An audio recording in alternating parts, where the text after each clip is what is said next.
All right, high rollers, it's a poker institution. It's been around a long time, and I dare you to find a better cash game library anywhere. I love this show. I love the community. It's live at the bike, and today our guest is one of its stars, one of its mainstays, and one of its most important people, if the truth be told. Commentator, operations manager, and part owner, Nichoel Jurgens. Welcome to the show. Nichoel, thanks for joining us today. Well, thank you. It's worth it already. I gotta say, right off the top, the website, I know you've done some major renovations to it, liveatthebike.com. It looks terrific. Thank you. Yeah, we did. We spent a long time on it. It really needed it. If you saw it before, you know exactly what I mean. And so it was time to bring the business into the 21st century. As a huge poker junkie, I have to say first, thanks for the content. Again, liveatthebike.com, on Twitch now as well. It's really become an institution, an important part of poker, hasn't it? It's a great product. I mean, you recently broadcasted a big final table, but you guys have been around for a long time, one of the first to bring poker to the masses. Can you talk about Live at the Bike, sort of past and now present? Yeah, what's really interesting is it really is the first of its kind. A lot of people say that, or the first, or the only, and we can still say the first. So we're not the only anymore. Now there's more and more demand, which is a good thing. You know, there's more competition out there. There's more companies that are starting to do this, starting to stream. But Evelyn, who is our founding partner, started this over 10 years ago now, right at the bike. So there was a little hiatus in between and then came back strong again 2010. And so basically 10 years with a little break in between is how long this has been going. So it was way ahead of its time. And even in the beginning, we actually stream less now than they did in the beginning. In the beginning, they streamed 4 hours a day, 5 days a week. It was just amazing. So what goes into it? I'm wondering, first of all, the players have to agree to be on, and you got some regulars there, guys that want to be on and like the camera. Is that basically it? And then, of course, the casino has to let you do it, right? Yeah, and we work, and it's a partnership with the casino. It's a good promotional tool. It brings, I mean, people who come and play our 5-10 game, basically they come every week just for that game. So it's clearly bringing people into the casino.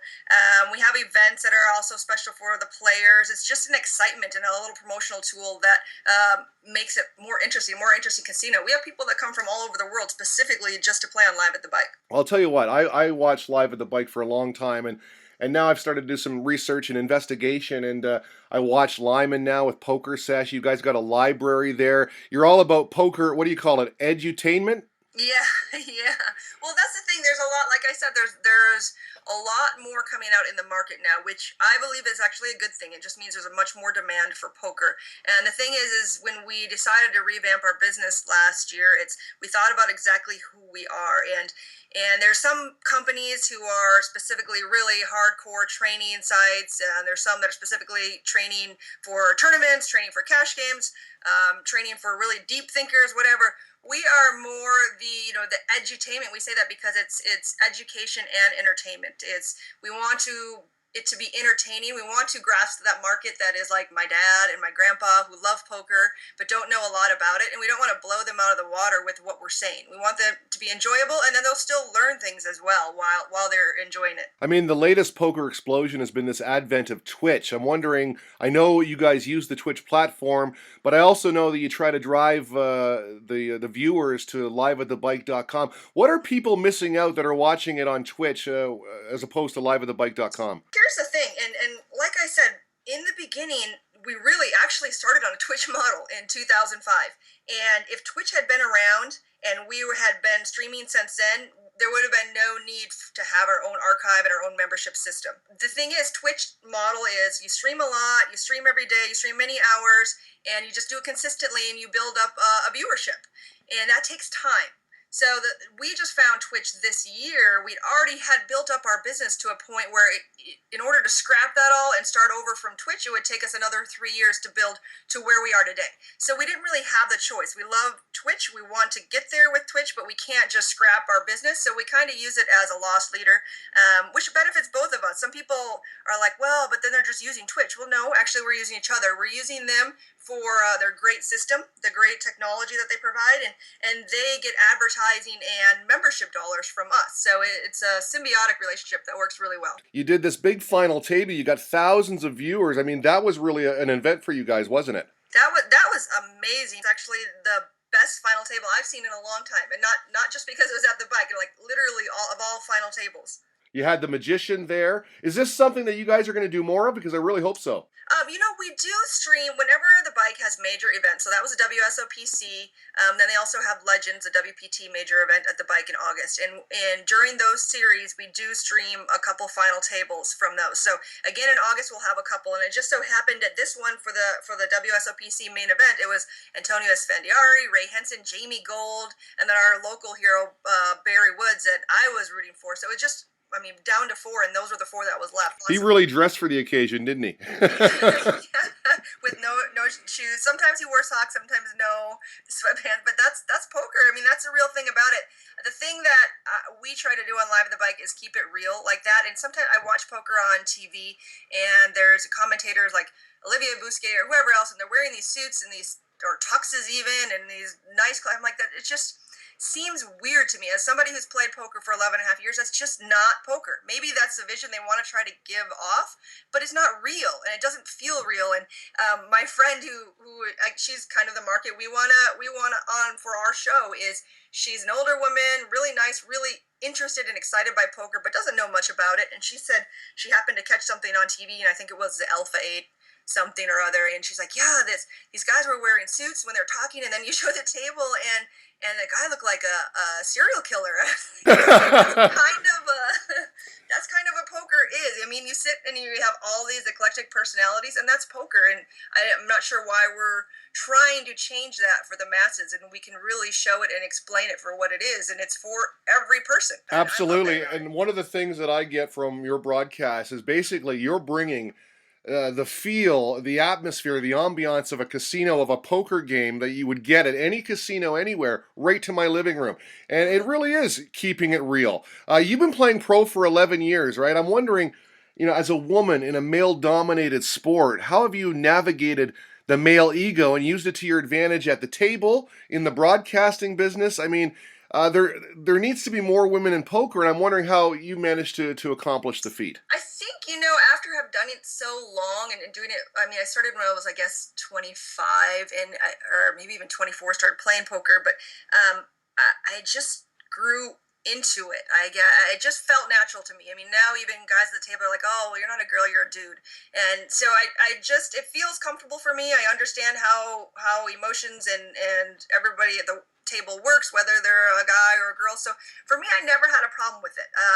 It can be scary and daunting for a woman who does sit down for the first time and not know what to say. And you just have to let things brush off sometimes, or sometimes you just razz people back. It's like a locker room, I guess. Probably like a men's locker room is what it is, but I wouldn't know. But it's it's not. It's actually quite fun. I really enjoy it. I don't know how to give a lot of advice to younger girls who keep saying like, oh no, it's so rough. I think you just have to realize that more often than not, they're just more weirded out by women sitting down than the women are, really. They're trying to be nice, but they end up coming off corny or annoying, and so women just don't know how to handle that. But as more and more women get used to it, it won't be a big deal. Now, listen, I'm wondering, you've been playing basically since the Moneymaker boom. The game is a lot tougher nowadays, but one of the things that I notice you guys say on the broadcast a lot, especially Lyman, he'll say something like, ladies and gentlemen, live poker is alive and well in Southern California. I'm wondering, poker is not dead. Yes. Yeah, poker is not dead. I'm wondering, poker is not dead. I'm wondering what your thoughts are, because you're there in the casino all the time. The live game, which is a lot more exciting and it's more fun. People have more fun at the table, it seems, when they're playing cash, as opposed to, tournament poker or the online game nowadays. I prefer for the atmosphere. Absolutely, I prefer the live game, and especially when you're playing. As you go up in limits, you play deeper games. You do get those eclectic personalities. It's mostly businessmen if you're lucky at the table. All these self-employed businessmen who are coming off hours and playing in your game, and they're ready to play and splash around. And not only that, but everyone wants to drink and have a good time, and that's really what it's all about. So for me, yes, I think the cash game atmosphere is way more fun. You can't even get close online. I don't know how. I guess unless you're a really fast typer. But there's nothing to compare. And in tournaments, I do love tournaments, but again, it's very hard to build up a camaraderie with people who, even though you are trying to beat them in a cash game, in a tournament, it's just very serious. You have a short amount of time to basically crush all of these people, and so it's harder for me to open up in that setting. One of the things that I get from the bicycle casino is that it really respects the players that are regulars there. Same with Live at the Bike. You guys were talking about a wall of fame where it's not the Negranus or the Helmuths. It's your cash game regulars, the Harrys, the Joshes, the Eldars, even Cyrus. You've got some real entertaining cats on that show. Yeah, actually we do, and they enjoy it as much as we enjoy them. That's the great thing. So that's the big thing about us. Like we said, we're trying to build out what exactly our company is, and one of the main things is we decided edutainment, but also community. So it's all about just bringing our community up with us and letting everybody enjoy whatever aspect of the show. A lot of our community members are now commentators on the show. So yeah, we're just basically growing together. It's kind of fun. Speaking of characters, Lyman is certainly a character on Live at the Bike with his poker sesh, with his commentating. He really is kind of outlandish, but I'll tell you what, I like the guy, and I think he gives some great insight, which brings me to your defense of him on Twitter when I think it was Alan Chainsaw Kessler tweeted something out, and you said, no, actually, Lyman is a very, very good poker player. Yeah, he really is. He's played, if anybody who's been around, so like I said, I've been around 11 and a half years. He's been around more than that, maybe 15 to 20 years playing poker. If you're been around playing professionally for that long and you're still here, there's really no way that you could do it without being a good player. The only way would be your family has money and you can literally blow it for 20 years in a row, and that's very even hard to do. So if you've been playing that long, I don't care what anybody else thinks of your game. You must be doing something right. I think you guys are educating the public too, because a lot of poker fans that play online, perhaps, maybe live in certain parts where that's all they've got, and then they tune into Live at the Bike and they see you or Lyman talking about some kind of live tell or how they move seats to get closer to the fish. I mean, there's some interesting tidbits that if you watch, you will learn so that you'll be ready when you go to the casino. Exactly, yeah, and that's the whole point of the edutainment. We want it to be fun, but there is, when you really listen, even sometimes when we're joking, there's great educational points there. Listen, Nichoel, I really appreciate your time. I said 15 minutes. We're at that limit. The website is liveatthebike.com, and I think what is it, $200 a year for the platinum membership? Yep. We can do a monthly or a yearly, like you said, for $199, $200 a year. Yep. I got to ask you. My sister lives in Orange County, and I'm up here in Canada. I get down there, once or twice a year, and I've always got to visit the bike. I've got to visit the Commerce. For those that don't know, that perhaps have never been to Southern California for cards, can you describe it? I mean, it really is the Mecca, right? It's the Mecca of poker. And we say this all the time, and I don't know how many people grasp this, but people think Vegas is the hub for poker, and it's really not. It's really LA. I'm not from the East Coast, so maybe they'll feel like it is there, but I can't even imagine that anywhere in the world really can be better poker than LA. There's just choices. I mean, there's multiple. How can you have major casinos in all one area that all get massive amount of games every day, and they're all good?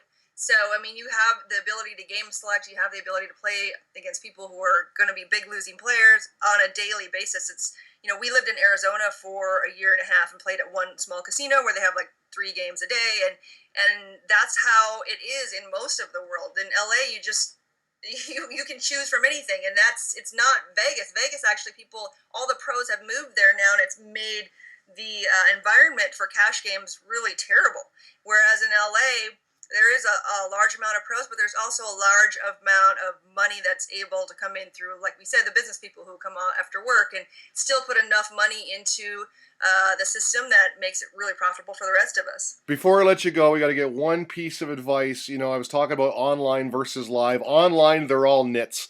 Live, you got some action players, especially in Los Angeles. I mean, it's all action. I mean, from the morning until the next morning. It's just action. And I'm wondering, when you sit down at a cash game across from a player like Harry, or the appearance of a guy like Harry, buys in for the large amounts, got all the chips, he's drinking his wine, he seems to be full of action. Those are guys you have to be very careful of, but at the same time, you're trying to double up off them, right? It's a tough situation. Yeah, well, and the same time, I would say you're also trying to be friendly with them and have fun and have drinks. Like I said, I mean, if you're not making it fun for people to come in and play poker, then they're not going to come in and play. So it is a super weird environment where you're just basically balancing having a party life with trying to like crush souls, and somehow you have to do it in a way where not everybody hates you at the end of the day, and you're not a big dick, and somehow you can take people's money and they'll still want to come back and play with you again tomorrow. So it is a very interesting profession, that's for sure. Absolutely. It's the worst thing when you see an action player make a silly play but get lucky, and the player they got lucky against starts berating this person, Yeah. and the action player, the friendliest guy in the world, takes his money and gets up and leaves. I mean, it's just so frustrating. And we see it a lot, actually. People just can't help themselves. They cannot not say something like, "Oh, how'd you call that?" Oh, and still today, it's getting better. I do notice it is getting better, but we have to try harder because we don't want to play against each other. Just remember that. Who do you want to play against? So make it an enjoyable experience for the people you want to play against. Nichoel Jurgens, liveatthebike.com. Thank you so much. Continued success. It's a great show. Thank you so much, Derek. I appreciate it.